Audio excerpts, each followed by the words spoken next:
Dios, gracias, pastor. Un aplauso al Señor.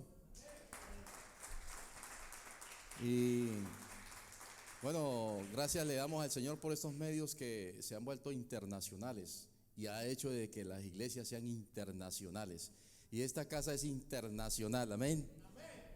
Lo declaramos, que así sea, y que los que están viendo a través de estos medios pueda llegar el mensaje hasta allá. Y es sin límite. Dios no tiene límites para llegar a donde quiere llegar, al corazón, directamente a las personas, el corazón de las personas, amén. Así que bueno, le doy gracias al Señor por esta nueva oportunidad de estar aquí con ustedes, y gracias al pastor, ¿verdad? Y a la casa. Esta es mi casa, amén, y la casa de ustedes también. Así que bien, el Señor me ha entregado una palabra. Me inquietó pues en la madrugada del jueves, creo, por una palabra, y es que pues siempre que me paro aquí, siempre hay como una expectativa en el Señor, ¿verdad? Porque es la palabra de Él, es una responsabilidad que tenemos como ministros del Señor, el exponer la palabra de Dios. Así que el Señor me ha dado una palabra para este servicio, para el pueblo, para su pueblo y para todos nosotros. Pero el mensaje se llama una iglesia con sangre real, una iglesia con sangre real. Y bien, sabemos que en ese tiempo difícil, la iglesia en general ha experimentado batallas bien difíciles, batallas duras, que hoy por hoy en algunas partes del mundo todavía se siente la forma en cómo en el transcurso del tiempo pues está cambiando los estilos de vida. Ya se ha vuelto muy común el tapabocas y todo eso, y es como parte del atuendo de uno. Ya hasta la Nike produce eso, la Adidas produce eso. Yo no sé qué marca tiene usted, pastor, pero la mía es Adidas. Entonces vemos que los estilos o formas del tiempo, en el pasar del tiempo, van creando una mentalidad, pero la iglesia es llamada a tener una mentalidad que nunca cambia, y es la mentalidad del reino. De eso se trata este mensaje que me ha puesto el Señor a hablar, una iglesia con sangre de realeza. Y al decir sangre de realeza es que obedece a una línea, ¿verdad? Una línea real, una línea de reyes. De eso voy a estar hablando hoy. Y es que es importante tomar esto en cuenta, ya que todas las cosas, los cambios que suceden hoy a nivel del mundo, a nivel histórico, hacen de que, o tienden de que la persona cambie y cambie de acuerdo a lo que se está imponiendo, ¿sí? Pero la iglesia debe tener un solo pensamiento, un solo sentir, una misma corriente en Cristo Jesús. Estos cambios, todas estas cosas que están pasando en el mundo, no debe la iglesia permitir que esos cambios lleguen a la iglesia. La iglesia no se debe acomodar al mundo. En el mundo hay aflicciones, hay dolor, hay tristeza, ¿verdad? Y el mundo está gobernado por el príncipe de la potestad del aire. ¿Y quién es ese señor? ¿De qué se trata eso? El príncipe de la potestad del aire. Voy a comenzar por ahí por hablarles acerca del reino de Satanás. Es un sistema de gobierno que gobierna el mundo, ¿sí? Y por eso se le llama el príncipe de la potestad del aire, o digamos el Dios de este siglo. En Corintios, en 2 Corintios 4:4, si me lo buscan por favor ahí en el proyector, ¿sí? Para poder introducir un poco acerca de esto, voy a estar hablando primeramente del reino de Satanás. Para hablar de un reino hay que hablar primero de otro. Satanás está operando en este sistema. Y aquí le dicen el Dios de este siglo. Dice, en los cuales el Dios de este mundo o siglo ha cegado el entendimiento de los incrédulos para que no vean el resplandor del evangelio de la gloria de Cristo, que es la imagen de Dios. Hagamos énfasis ahí. El Dios de este siglo, o el príncipe de la potestad del aire, en Efesios 2:2 podemos encontrar también ese título que se le atribuye a Satanás y que está en el mundo, Pero dice aquí en 2 Corintios 4:4 acerca de ese personaje, dice que ha cegado el entendimiento de los incrédulos para que no vean el resplandor del evangelio de la gloria de Cristo. A eso nos enfrentamos nosotros. A eso nos enfrentamos, un mundo lleno de tinieblas, ¿verdad? El evangelio es luz y allá afuera hay tinieblas. Pero ¿qué puede suceder aquí que contribuye un cambio a la sociedad? ¿Qué podemos aportar nosotros a la sociedad? ¿Será que vamos a hablar el mismo lenguaje que habla el mundo? El mismo lenguaje que está hablando el sistema. El sistema tiene un lenguaje que ni vale la pena repetirlo. Ya ustedes saben. Ustedes ven las noticias, ven CNN, ven la BBC, cualquier tipo de medios de comunicación y van a ver siempre malas noticias. Pero detrás de todas esas malas noticias, por allá en algún rincón hay una persona de pronto con problemas que ni le interesa ya ni las malas noticias, porque no le interesa ni siquiera vivir. Mientras que muchos están peleando la batalla por vivir, otros quieren morirse. Otros anhelan irse. Y es que si no se habla casi sino de la gente que está peleando por ganarle la batalla a ese virus. Pero hay otros que se quieren morir. Hay otros que tienen problemas. El virus ha minimizado muchas cosas, muchos problemas de la sociedad, porque ha robado la atención de la sociedad, ¿verdad? Pero ¿acaso es que la otra parte del mundo, la otra parte de los problemas sociales, que la otra parte que hay? Pues ya no se habla sino de la enfermedad que tiene que ver con el coronavirus. Eso está de moda. Ya no se habla de más cosas. Y yo creo que hasta hemos usado los púlpitos para darle crédito a eso, ¿verdad? Pero ¿qué pasa con el evangelismo, la evangelización? ¿Qué pasa con eso? Mientras que afuera hay un mundo lleno de tinieblas, hay un principado, hay una potestad, como lo habla Pablo también en Efesios 6:12 acerca de los espíritus que están en el aire. ¿Qué pasa con eso? ¿Por qué la gente no está recibiendo el mensaje? ¿Por qué la gente está recibiendo malas noticias? ¿Qué es lo que se está moviendo a partir del pueblo de Cristo? ¿Será que hemos captado el mensaje? ¿Qué es lo que pasa? Al hablar de sangre de realeza me lleva a mí a hablar de otras cosas también que les voy a estar compartiendo. Bien, el reino de las tinieblas es una estructura o diseño de Satanás para gobernar en la tierra. Y nuestra lucha no es contra carne ni sangre, sino contra principados y potestades. Eso está en Efesios capítulo 6, versículo 12. Quizás uno de los versículos más controversiales porque habla de la guerra espiritual. Nuestra lucha no es contra carne ni sangre, sino contra un sistema diabólico que se mueve en los aires. Pero, ¿dónde lo podemos nosotros ver reflejado ese sistema diabólico? Porque es un espíritu, dice la Biblia, pero necesita de algo. Necesita de alguien, necesita de un cuerpo para que ese espíritu pueda controlar. Necesita de una mente, necesita de pensamientos para que ese espíritu pueda controlar. Y ante eso es que nos estamos enfrentando como iglesia, porque cega la mente, el entendimiento, para que el evangelio de la luz no resplandezca en las personas. Es decir, no haya una renovación de la mente. Es decir, es una corriente contra corriente, un reino contra otro reino. Estamos hablando de una guerra de dos reinos. No se lo olvide, una guerra de dos reinos. Bueno, hay un reino de las tinieblas y es verdad, ¿sí? Y usted mismo lo puede ver sin necesidad de ser una persona súper espiritual.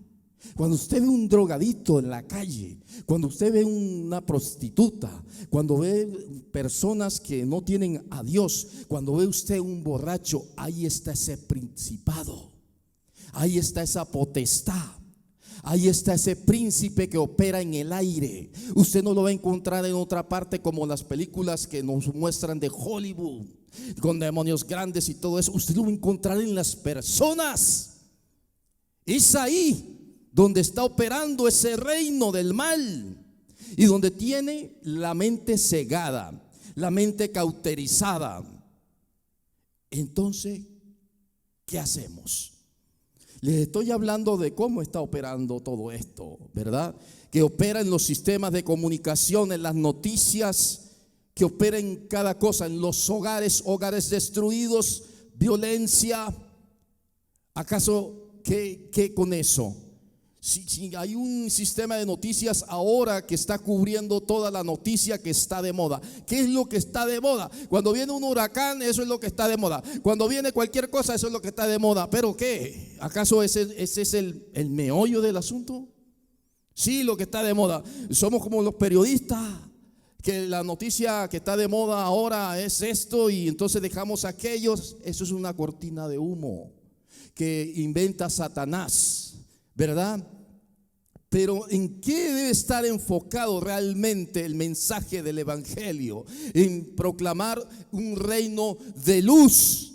Está bien que hay que orar, óigalo bien, no me malinterpreten, que hay que orar por los enfermos, ¿verdad? Para que sean sanados los enfermos. Está bien que hay que orar por todas estas cosas que ha ocasionado ese virus.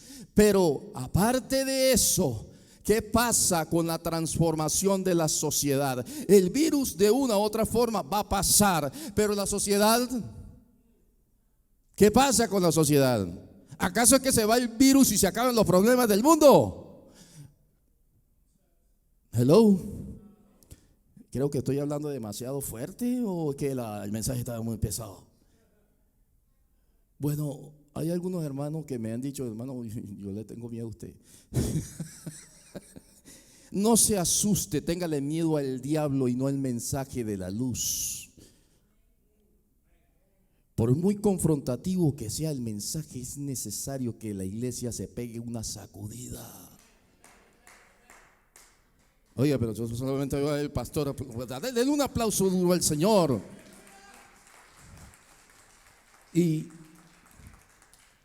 ahora le voy a hablar del reino de la luz. Ese me interesa. El reino de la luz. Y acuérdese de una iglesia con sangre real. Ahora les voy a hablar de alguien. Jesús del linaje de David. Repitan conmigo: Jesús del linaje de David.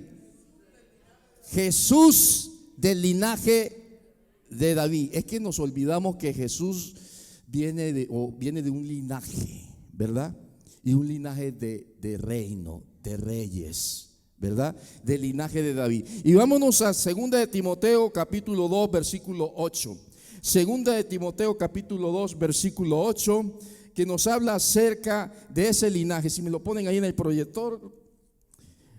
2 de Timoteo capítulo 2 versículo 8 nos dice: acuérdate de Jesucristo, del linaje de David, resucitado de los muertos conforme a mi evangelio. Eso se lo recuerda Pablo a Timoteo. Acuérdate de Jesucristo del linaje de David. Es que nosotros no nos acordamos tampoco que Jesucristo es un rey. No nos acordamos del linaje.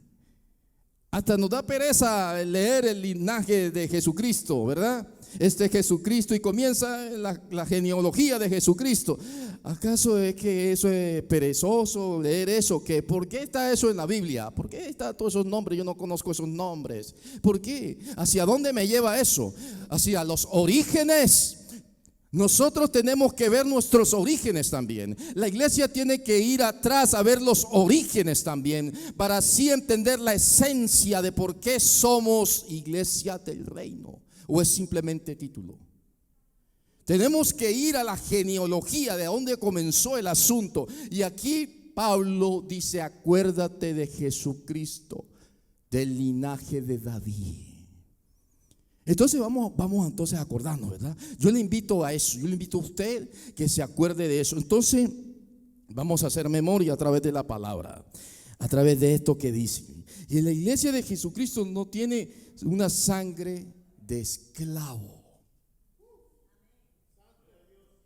Tiene una sangre de rey y no de esclavo. Le tiro ese tópico y ahora sí, sigo. Entonces dice, Jesús, hijo de David. Eso lo sabía Satanás. Jesús, hijo de David. Oh, sabía que venía de un reino. ¿Qué tienes contra mí, Jesús, hijo de David? ¿Por qué ese título, hijo de David? ¿Qué tenía que ver eso? ¿Qué tenía que ver David en el asunto? Vamos a investigar entonces, vamos a las escrituras. Segunda de Samuel, capítulo 7, versículo 1. Voy a estar leyendo desde el versículo 1. Usted sí sabe que cuando uno va a hablar de Jesucristo, es necesario hablar comenzando la historia. A veces suele pasar de que nosotros pasamos eso por alto. ¿Jesús? ¿Cuál Jesús? Porque hay tanto Jesús. Hay Jesús, sí, Jesús, el hijo de doña Chencha. Jesús, usted tal este. Jesús aquí, Jesús. Hay una cantidad de Jesús. Yo conozco muchos Jesús, pero el Jesús que yo profeso es Jesús de Nazaret, el hijo de David, no del carpintero. Porque era que Jesús, ese Jesús, el carpintero, ese no lo conocían como Jesús, el hijo de David. Pero el diablo sí lo conocía como Jesús, el hijo de David. Ni siquiera la gente que andaba con Jesús, Jesús el carpintero, el hijo de María, el hijo de José. ¿Quién es usted para el diablo?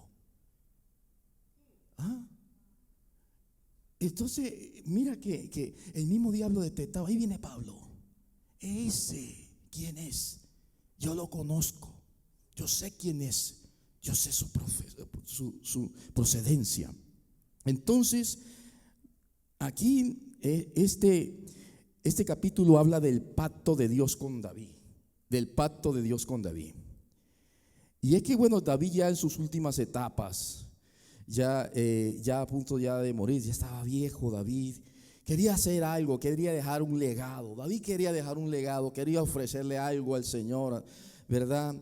Entonces aquí dice en el versículo 1, voy a estarlo leyendo un poquito largo, pero voy a estarlo leyendo hasta el 17, porque es que vale la pena hablar de la genealogía, de a dónde viene la cosa. Vale la pena hablar de los comienzos.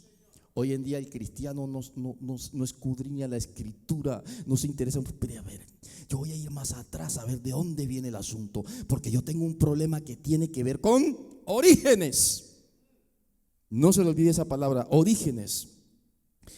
Dice, aconteció que cuando ya el rey habitaba en su casa, después que Jehová le había dado reposo de todos sus enemigos en derredor, dijo el rey al profeta Natán: mira ahora, yo habito en casa de cedro y el arca de Dios está en cortinas. Él quería como que dejar un legado. Y Natán dijo al rey: anda y haz todo lo que está en tu corazón, porque Jehová está contigo. Dijo: bueno, está bien, usted quiere hacer algo, vaya, que Jehová está contigo. Y aconteció aquella noche que vino palabra de Jehová a Natán diciendo: ve y di a mi siervo David, así ha dicho Jehová, tú me has de edificar casa que yo more. Eso es como un insulto para Dios.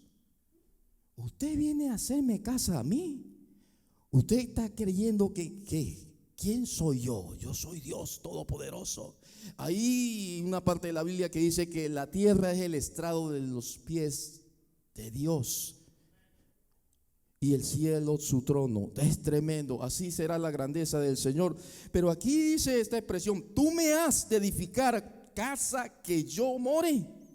Ciertamente no he habitado en casas desde el día en que saqué a los egipcios de Israel de Egipto hasta hoy, sino que he andado en tienda y en tabernáculo.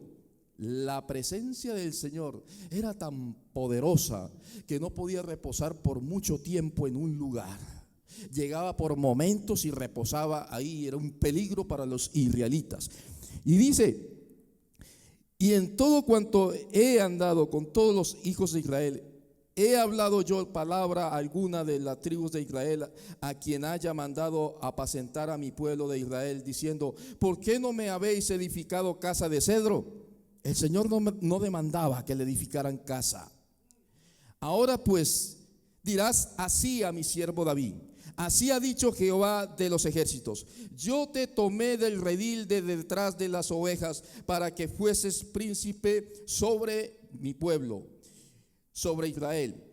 Y he estado contigo en todo cuanto has andado, y delante de ti he destruido a todos tus enemigos, y te he dado nombre grande, como el nombre de los grandes que hay en la tierra.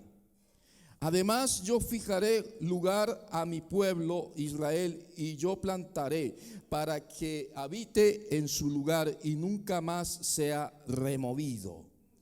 Y los inicuos le aflijan más, como al principio, desde el día en que puse jueces sobre mi pueblo Israel, y a ti te daré descanso de todos tus enemigos. Asimismo, Jehová te hace saber que Él te hará, ¿qué? Casa. ¿Quién? Jehová te hace saber que Él te hará casa. Y le dice David: no, es que yo voy a hacer una casa para ti.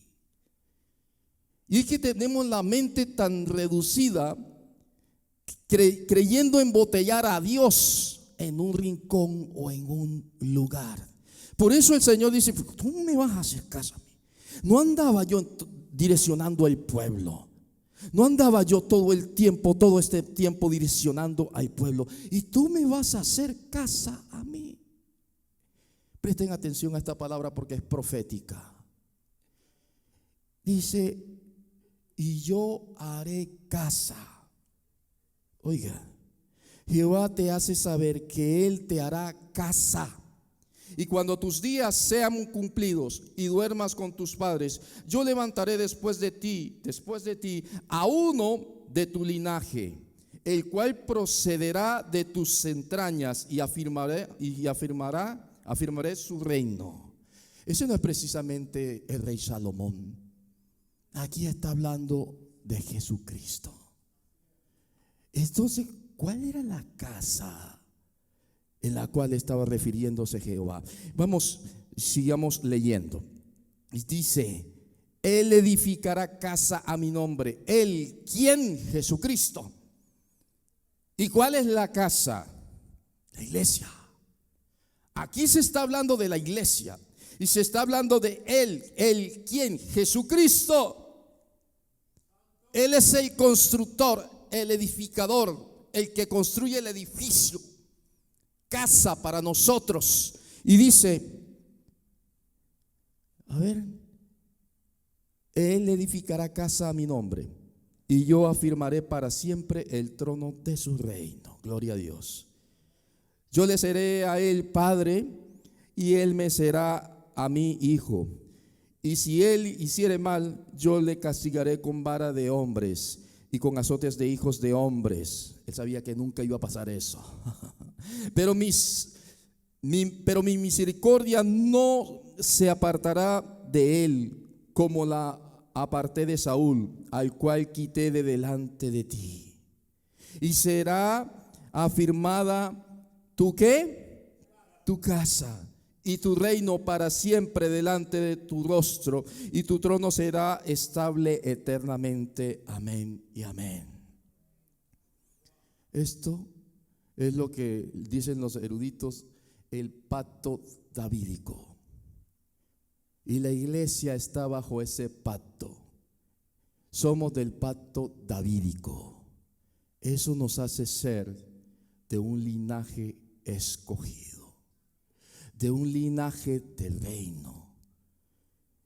Ahora, bien, entonces, de acuerdo a este pacto, muy bien explicado aquí, que yo creo que no hay necesidad de tener gran revelación para entender que Dios desde antes estaba hablando de un rey y de una casa. No precisamente la casa de David, el hijo de Isaí, sino la casa de David, el hijo de Jehová. El amado en hebreo significa el amado, amado. Jesús es ese David a nivel espiritual. Por eso es que la Biblia, en toda la Biblia, cuando comienza el Reyes, habla del pacto de David, de un linaje escogido, un linaje de reyes. Y siempre David es como punto de referencia. Pero no aquel David que se equivocó, no, yo les quiero hablar del David espiritual, no aquel David que cometió varios errores.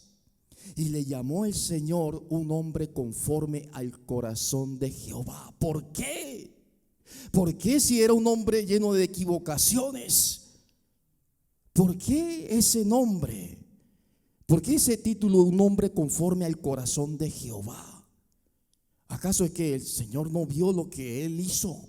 No, porque él simboliza un pacto eterno. El Rey de Reyes y Señor de Señores tenía que venir a través de una línea de reyes y sacerdotes. Del sacerdote después hablo, pero hoy estoy hablando del Rey, del linaje del Rey. La iglesia es esa casa. La iglesia es la casa de David, una casa de reyes. Es la iglesia, óigalo bien, es la iglesia consciente de esa verdad. ¿Hay esclavos o hay reyes? ¿Qué pasa hoy? Porque les hablé primeramente de un reino que está allá afuera y que tiene hijos también y que tiene casa también. Ese tiene su casa y busca su casa en las personas porque quiere imitar, ¿sí?, a la iglesia. La iglesia somos todos, no es la estructura, no es el edificio, somos todos. Por lo tanto, todos representamos una casa para Dios. ¿Me hago entender? Y Él es nuestra casa a la vez. Nosotros en Él y Él en nosotros. Es una comunión del Rey con los reyes. Entonces, cuando vamos entendiendo esto, podemos entonces asociarlo con la vida de David. David, un pastor de ovejas, un pastor que se ocupaba de sus rebaños. David era un joven que estaba allá solitario, por allá en el campo, cuidando las ovejas. Cierto día llega un profeta enviado del Señor a decirle que hay uno de la casa de Isaí que va a ser el próximo rey. Óigalo bien. Y alguien que ni siquiera estaba preparado militarmente para ser rey, porque los reyes tenían que tener una estatura, tenían que tener, como lo decimos hoy en día, corpulento, alto. Para los que entran en la marina tienen que cumplir una estatura, unos estándares. Pero el profeta se equivocó al ver a aquel hombre alto, el hermano mayor, y sale al frente. Oh, este tiene perfil de rey, este debe ser. Fíjese cómo las apariencias lo llevan a uno a elegir mal, porque nos dejamos llevar por la apariencia. Pero cuando vemos que leemos que todos pasan y nadie queda aquí, ¿hay alguien más? No, hay el que cuida las ovejas. ¿Cómo? ¿Pero cómo se llama? No, el que cuida las ovejas. No era ni reconocido por el nombre. Ah, sí, allá, el que cuida las ovejas, el último de la casa de Isaí. Llámenlo, porque yo no me voy de aquí sin hacer la voluntad de Dios, dice el profeta. Entonces, fíjese cómo viene David y experimenta una impartición del poder del Espíritu Santo. Era un reino llegando sobre la vida de David. Era una mentalidad llegando sobre la vida de David. Era la unción del Espíritu Santo llegando en la vida de David.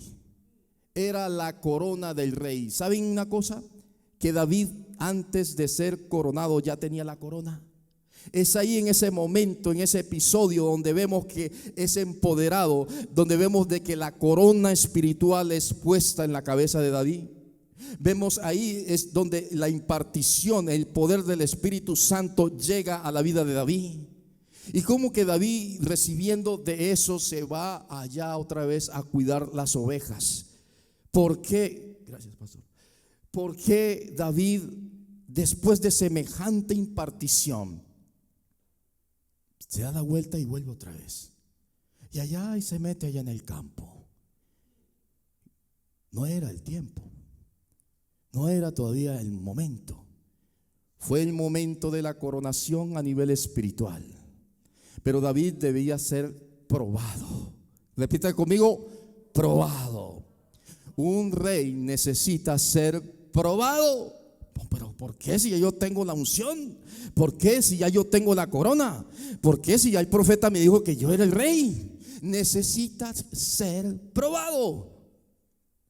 Y es ahí donde nuestra capacidad como reyes comienza a manifestarse. Es en la prueba. No es porque te digan que tú vas a ser profeta, pastor, maestro o cuanta cosa, tú enseguida sales corriendo a hacerlo, si no tienes todavía esta parte que tiene que ver con la prueba. Pero tengo la unción, sí, pero no la prueba. Tengo la unción, ¿qué pasa? Dios me ungió a mí, Dios me eligió a mí.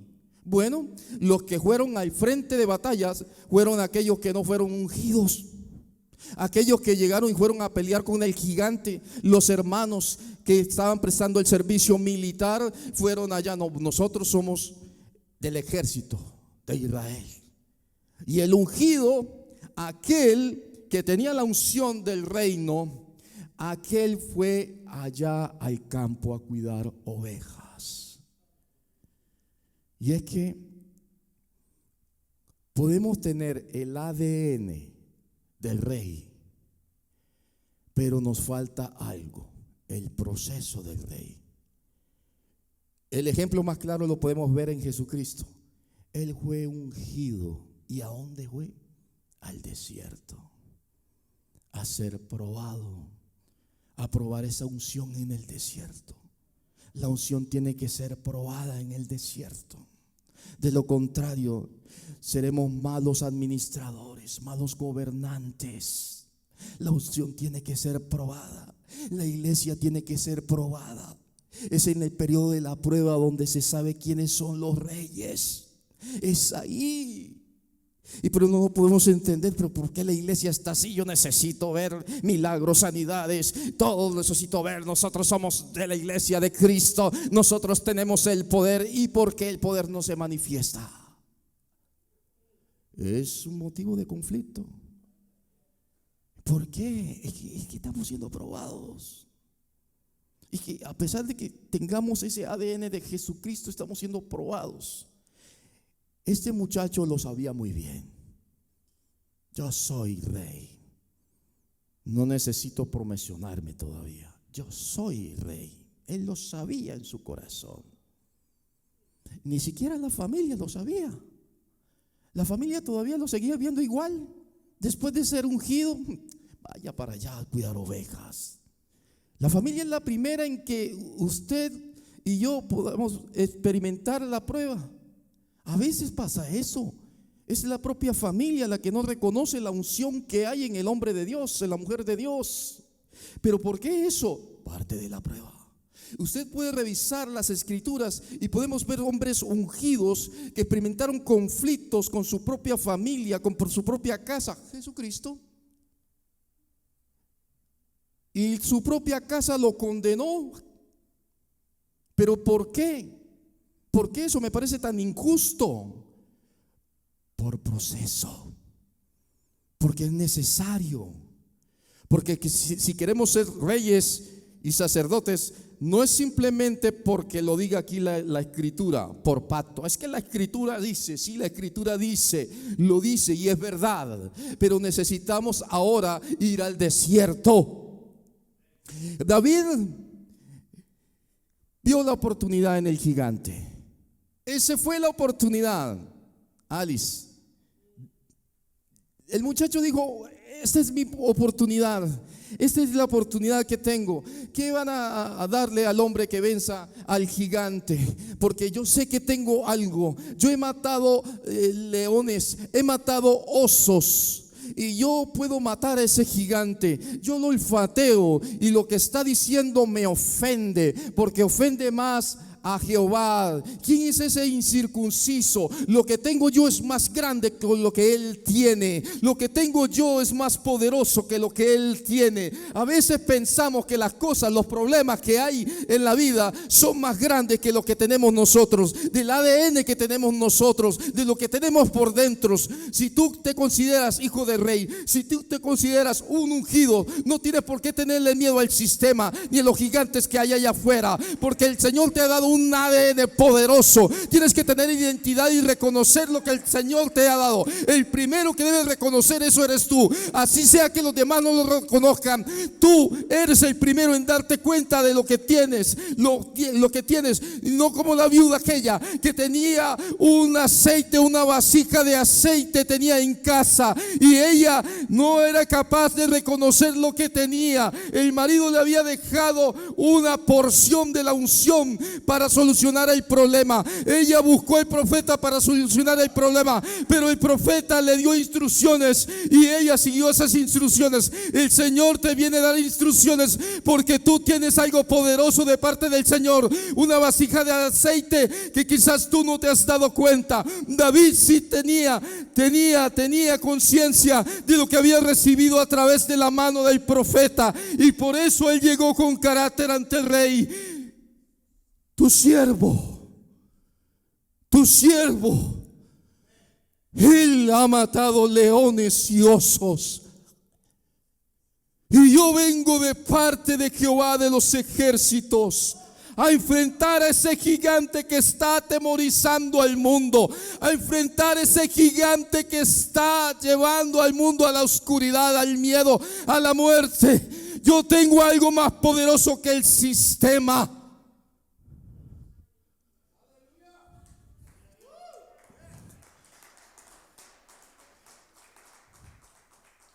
El Señor, en esta última generación de creyentes, se va a levantar un remanente matador de gigantes. Óigalo bien, matador de gigantes. David fue el primero en matar al gigante. Era un enemigo que Israel no estaba acostumbrado a lidiar con el gigante, porque había enfrentado ejércitos, había ganado guerras, pero nunca se había enfrentado a un gigante. Aquel hombre que iba acompañado con otro tenía lanzas.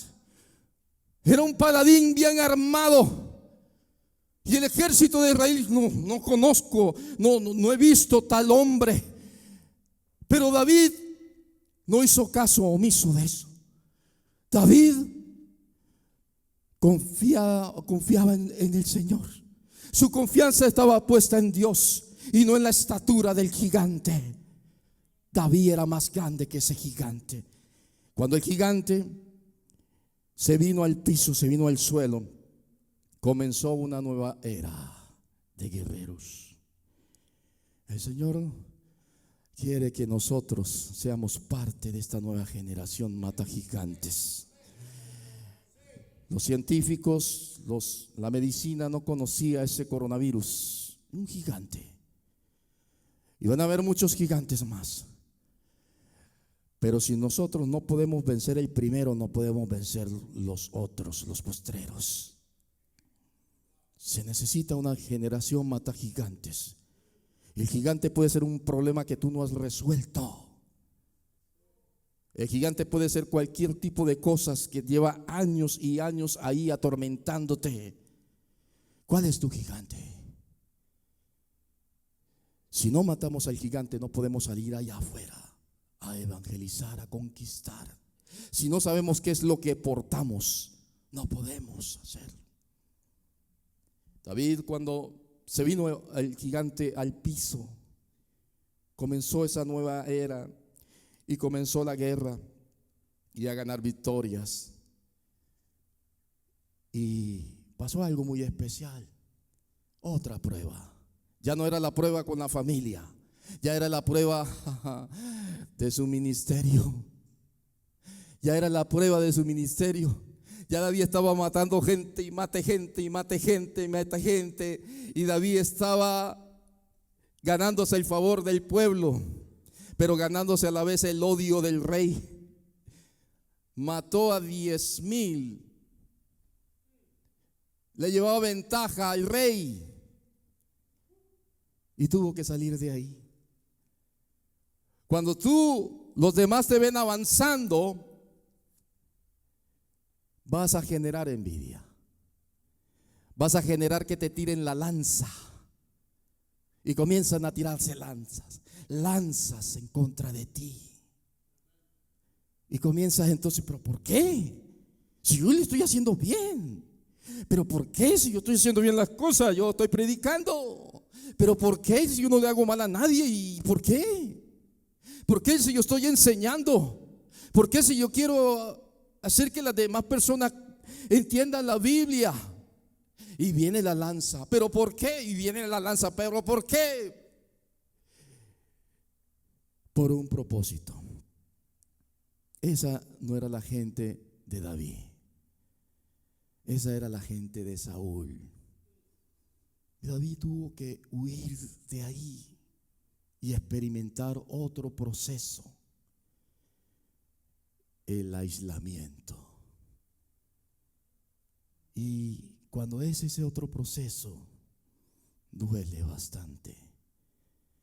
Porque después que lo aplaudían, después que lo elogiaban, se vio solo en el desierto, metido en cuevas, apartado. Es ahí donde David comienza un proceso diferente y se mete con el Señor en una cueva llamada la cueva de Adulán. La cueva de Adulán en hebreo es aislamiento, apartarse, el reposo. No es la cueva en la cual se metió Elías. Esa después se las describo. Hay diferentes cuevas. Yo no sé en qué cueva se ha metido usted, pero David, yo le recomiendo la cueva de Adulán. Esa es buena. Esa es buena. En esa se aprende mucho. Cuando David comenzó entonces a experimentar ese aislamiento en dicha cueva, allá escribió salmos, allá se encontró con muchas cosas. En los salmos podemos ver que David hablaba de David. ¿Cómo así? David hablaba del otro David, del David que había de venir. Y podemos entender entonces ahí, David entonces tenía un reino eterno dentro de él. Y comenzó a ver profecías, imágenes proféticas acerca del otro David. El David que también fue desechado, el David también que fue perseguido, Jesucristo, hijo de David. Él lo tenía en sus lomos, en sus entrañas, así como dice la escritura. Y vamos a Primera de Samuel, capítulo 22. Primera de Samuel, capítulo 22, voy terminando. Primera de Samuel, capítulo 22. Allá se metió este varón, perseguido. Se metió allá, pero valió la pena la persecución. Cuando tú tienes persecución, le vas a dar gracia a la persecución. La iglesia nació en medio de una persecución y se empoderó en medio de una persecución. Ahora no lo vas a entender porque eres perseguido, pero después lo entenderás. Y dice Primera de Samuel, capítulo 22, dice... A ver, lo tengo ya, pero mejor en mi Biblia, ahí, quiero mi Biblia. A ver, dice Primera de Samuel capítulo 22 acerca de lo que David estaba experimentando ahí en ese lugar. Yéndose luego David de allí, huyó a la cueva de Adulán. Y cuando sus hermanos y toda la casa de su padre lo supieron, vinieron allí a él. Se preocuparon, ¿verdad? Su familia se preocupó. Uy, ¿qué pasa con David? Y allá llegó la familia. Pero seguimos leyendo aquí. Y se juntaron con él todos los afligidos y todo el que estaba endeudado y todos los que se hallaban en amargura de espíritu, y fue hecho jefe de ellos y tuvo consigo como 400 hombres. Ya no estaba solo. ¿Y el Señor por qué le mandó esa gente? Ahí no le mandó gente con plata ni nada. Ahí le mandó gente endeudada, gente amargada, gente afligida. ¿Pero por qué? ¿Por qué a la casa de David llega gente así? No, yo quiero que llegue gente con plata para que ofrende, para que diezme. No, por gente endeudada. Para recibir. Esa gente necesitaba recibir. Esa gente necesitaba liberación. Esa gente necesitaba lo que tenía David. ¿Pero por qué? Si David estaba también perseguido, David también era un fugitivo. Pero ¿qué era lo que buscaba esa gente de David? ¿Por qué no fueron a otra parte? ¿Por qué fueron a David? Porque era el tiempo. Esa era la gente que Dios le entregó a David. ¿Por qué? Porque la unción de David es aquella que te lleva a otra dimensión. Es aquella que te lleva a otra mentalidad. A una mentalidad de guerrero. A una mentalidad de conquista. Desde ahí, desde esa cueva, salieron los guerreros de David. 400 hombres mata gigantes. 400 hombres con la unción de David, unción de reino. Ellos recibieron ese linaje. Ellos son aquellos hijos espirituales de David. Cuando salieron estos hombres, salieron empoderados. Después de ser amargados, afligidos, salieron siendo guerreros. La iglesia va a conquistar con gente que ni usted ni yo nos imaginamos, con borrachos, con prostitutas, con ladrones, con bandidos. Esa es la gente. Jesucristo vino por esa gente. Pero para que yo vaya a esa gente, yo tengo que ser claro en lo que tengo. ¿Me hago entender? Tengo que tener identidad en lo que Dios me da. Tengo que tener identidad en lo que Dios me da, firmeza en lo que Dios me da. La cuestión aquí no es con métodos humanos. Es un asunto de lo que tenemos por dentro. Es un asunto de pasión. Es un asunto de poder. No es un asunto de cuánto tengo yo. No es un asunto que lo que yo tenga, eso es lo que me va a servir a mí para hacer el ministerio. Él no comenzó con grandes cosas. Él comenzó de la nada. Él comenzó a ser perseguido. Y ahí fue en el medio del proceso donde el reino se... Señor, no me va a dejar hablar más.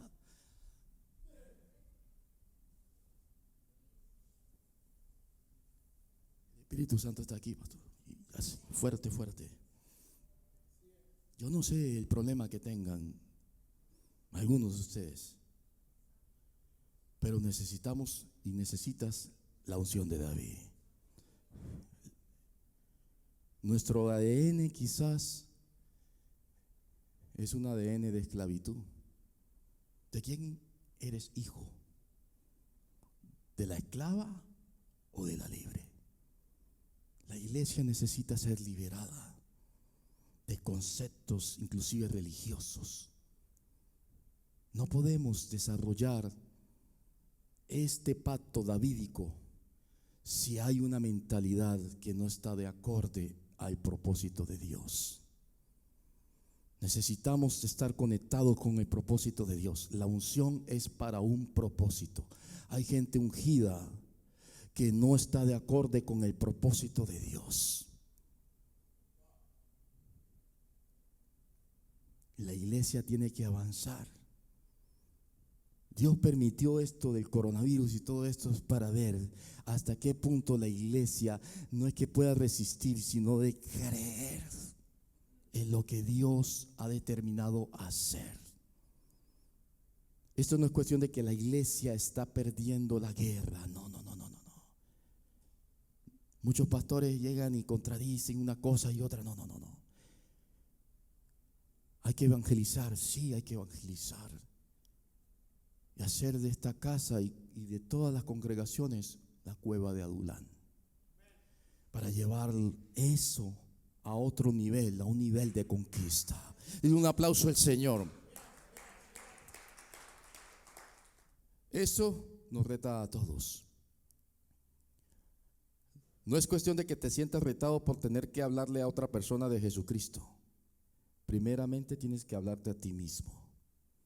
Desarrollar todas aquellas cosas, la promesa y todo lo que el Señor te ha hablado. Tienes que tener identidad, porque de lo contrario entonces no va a ser una iglesia de avanzada.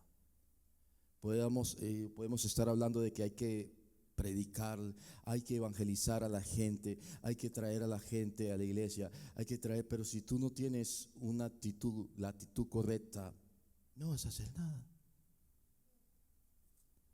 Si esto no representa una escuela de Adulán para preparar guerreros, para liberar al pueblo, porque lo que hizo David fue eso. David liberó a todas esas personas, les cambió la mente. Después esa gente eran los guerreros que ni siquiera querían soltar la espada. Tenían la espada tan pegada a su mano que peleaban. Esos se convirtieron en matagigantes. Aparecieron gigantes de toda clase. Un hombre de 6 dedos y por allá y todo, de 3, 4 cabezas, todo. Que venga lo que sea, que venga el demonio que sea. Yo sé en quién he creído. Yo no le tengo miedo a cualquier demonio que venga aquí. ¿Quién es este que viene aquí a intimidar? Pero eso hay que creerlo. La iglesia tiene que ser sacudida a una dimensión diferente. Pero si nos quedamos con esto, con que yo me acuerdo de aquello, yo me acuerdo cuando esta iglesia era esto, yo me acuerdo y ahora, ¿acaso es que está qué? No, ahora es un proceso. Ahora es un proceso. Y hay una limpieza. ¿Y quién es el que se para firme?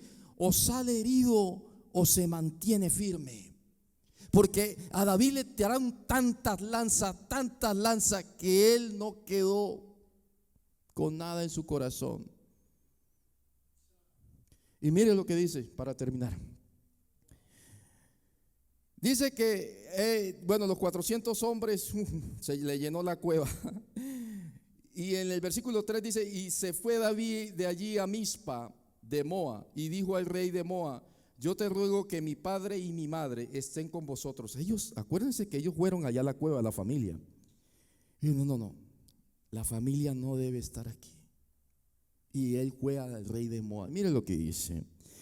Dice: y dijo el rey de Moab: yo te ruego que, dijo David, yo te ruego que mi padre y mi madre estén con vosotros hasta que sepa lo que Dios hará de mí.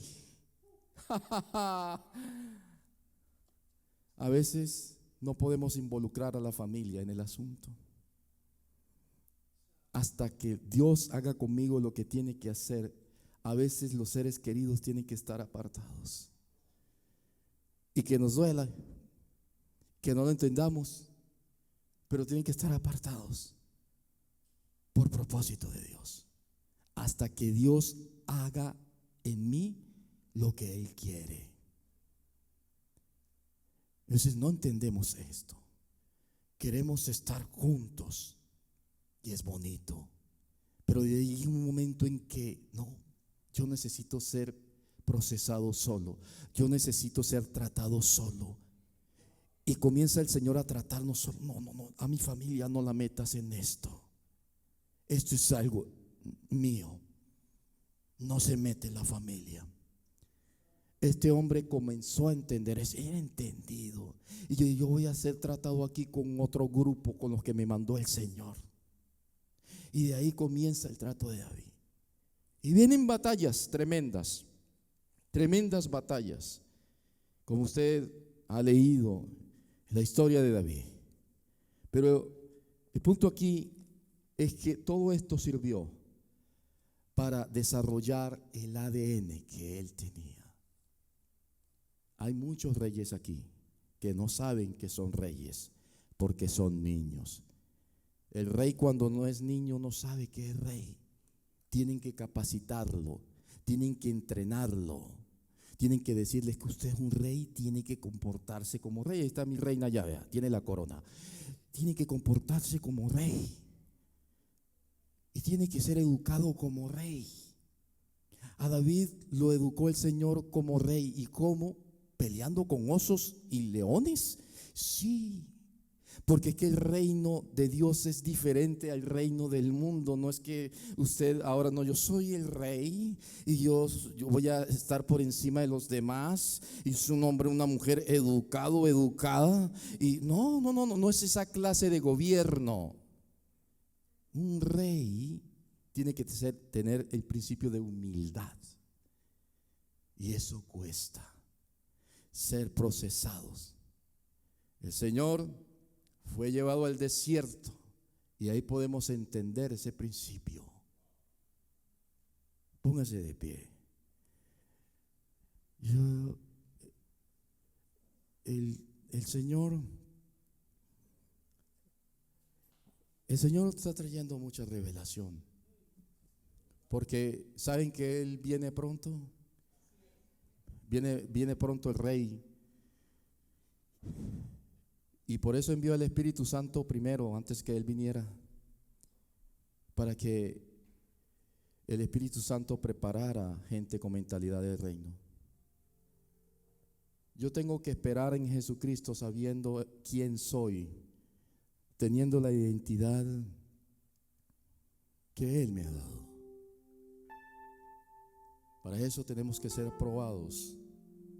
Nos van a doler muchas cosas. Tenemos que ser probados. Si no te dejas probar, entonces va a tomar más tiempo. Pero el Señor no te puede pasar al otro lado si no eres probado, si no soy probado.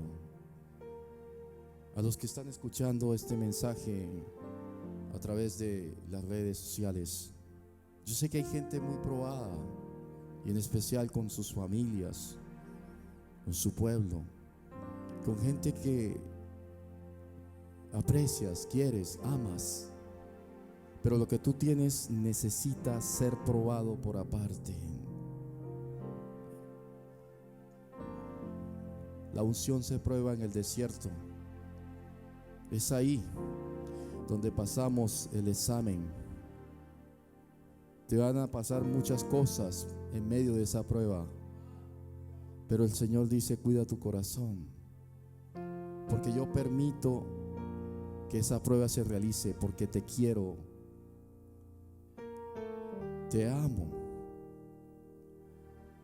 Yo quiero que tú entiendas que este proceso no es para matarte, que este proceso es para entrenarte, porque yo te he llamado.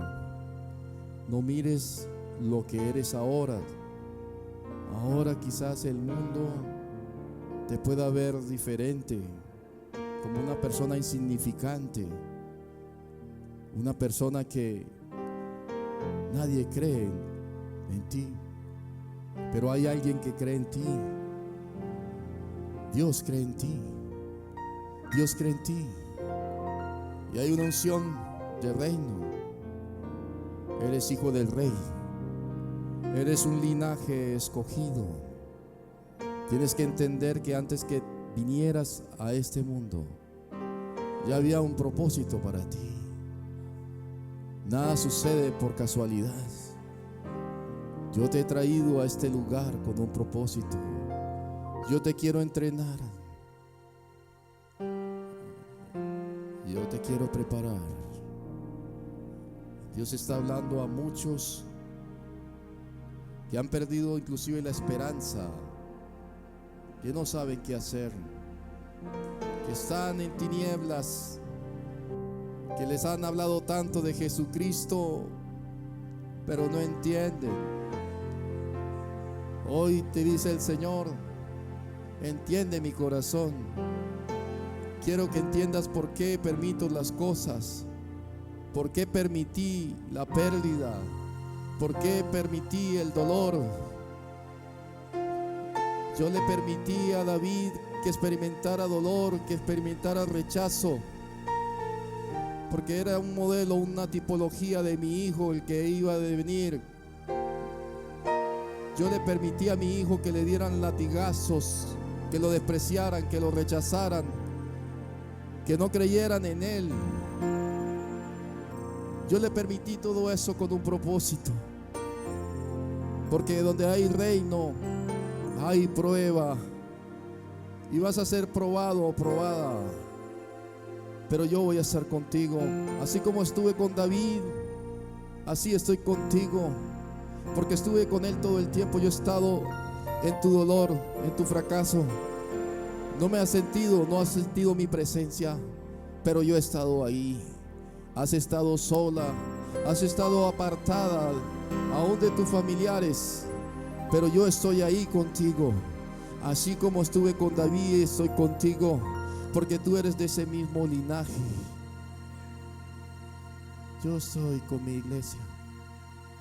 Mi iglesia es aquella casa que yo construí y donde yo vivo, donde yo soy parte de ella.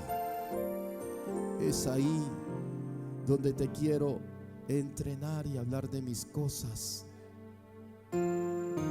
Es en aquella cueva de Adulán que puede representar para ti dolor, tristeza, pero es un entrenamiento. Aleluya. Y gloria a ti, Señor.